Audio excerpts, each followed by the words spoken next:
Qo'rqo'nukova bu akalar 4 kundan beri yotishib ekan. Deport xati chiqdi. Tomonda ham bor akalar Tojikistondan ko'proq. O'zbekistondan. Assalomu alaykum. Qarang, mana bu bola O'zbekistondan, qolganimiz hamma Tojikistondan kecha kelganmiz samolyotdan. Hech nima qilib bo'lib biz hammamiz pechat bo'lib deport bo'ldik. Rossiyaga borish uchun aviabilet sotib olishdan oldin bu videoni oxirigacha ko'rishingiz shart. Rossiyaga bormoqchi bo'lgan tanishlaringiz ham bu videoni jo'nating, videoga like bosib, sahifamga obuna bo'ling. So'nggi paytlarda Rossiya aeroportlaridan o'zbeklarni qaytarib yuborish holatlari ko'paymoqda, bilasizlar. Bu endi sir bo'lmay qoldi.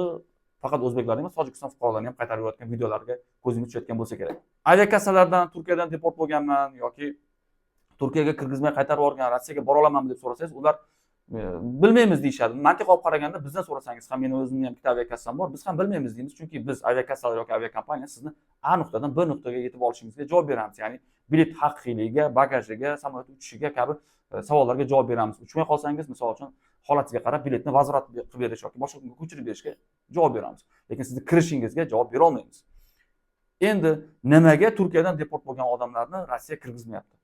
Birinchidan, Turkiyadan deport bo'lganingiz haqidagi ma'lumot Rossiyaga berilmaydi. Agar siz katta bir jinoyat qilgan bo'lsangiz, ekstraditsiya qilsa sizni O'zbekistonga, O'zbekiston fuqarosi yoki Tojikiston fuqarosi o'zingiz mamlakatingizga yuborsa, kattaroq jinoyatchi bo'lsangiz, siz haqingizdagi ma'lumot o'sha sizni deport qilayotgan davlatga aytilishi mumkin, lekin O'zbekistonga, uchinchi bir davlatga aytmaydi bu haqida ma'lumotni. Unda qayerdan bilyapti siz deport bo'lganingizni Rossiya? Ular sizning deport bo'lganingizni bilayotgani yo'q. Ular sizni pasportingizdagi pechatingizdan bilib qaytaryapti, ya'ni shubhalanyapti.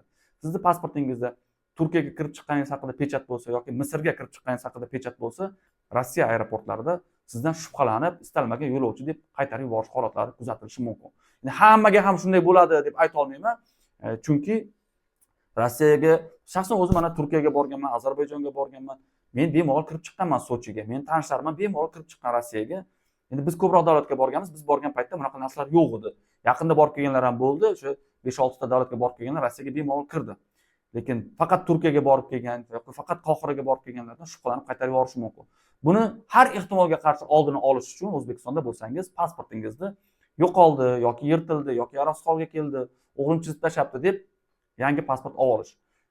Zagran pasportni yangilab olsangiz bo'ladi o'zingizni o'sha tumaningizdan yoki viloyatingizdan pasportingizdan. Shunda bemalol yana Rossiyaga yoki Qozog'iston orqali Rossiyaga kirishingiz mumkin. Yana bitta videoga ko'zim tushib qoldi. Qozog'istonda chegarasida yangi pasport bilan borgan yurtdoshlarimizni Qozog'iston kirgizmayapti ekan, metrika so'rayapti ekan. Metrikani asl nusxasini yoki asl nusxasini kopiyasini, ya'ni nusxasini so'rayapti ekan.